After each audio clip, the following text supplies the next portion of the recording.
খাস্তা পুরভরা গুজিয়া বানানো থাকলে অসময়ে খিদে পেলে কি খাবে সেটা আর ভাবতে হবে না। তো কিছুই না, প্রথমে ময়দার মধ্যে অল্প লবণ আর বেশি করে ঘি দিয়ে ভালো করে ময়াম দিয়ে অল্প অল্প জল দিয়ে একদম শক্ত করে মেখে একটা ভেজা কাপড় দিয়ে ঢেকে রাখবে।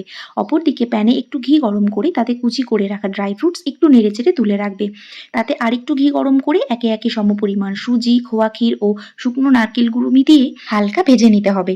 দেখবে যাতে রংটা পরিবর্তন না হয়। তারপর ভেজে রাখা ড্রাই ফ্রুটসগুলো মিশিয়ে নামিয়ে একটু ঠান্ডা হলে তাতে গুঁড়ো করা চিনি ও এলাচ গুঁড়ো মিশিয়ে নেবে। এরপর ডোটা আরেকটু মথে নিয়ে লেচি কেটে বেলে একটা বাটি বসিয়ে গোল গোল শেপ করে কেটে নেবে। তার চারপাশে একটু জল লাগিয়ে নেবে। তারপর মাঝে পুরটা ভালো করে দিয়ে সেটাকে সিল করে একটা কাঁটা চামচ দিয়ে ডিজাইন করে নেবে। ব্যাস, এভাবে সব গুজিয়া আগে রেডি হলে সেগুলোকে লো টু মিডিয়াম আঁচে গোল্ডেন ব্রাউন করে ভেজে ঠান্ডা হলে কৌটো ভরে রেখে দেবে। তারপর যখনই হালকা কিছু খেতে মন চাইবে কৌটো খুলে চুপচাপ শুরু করে দিলেই হলো।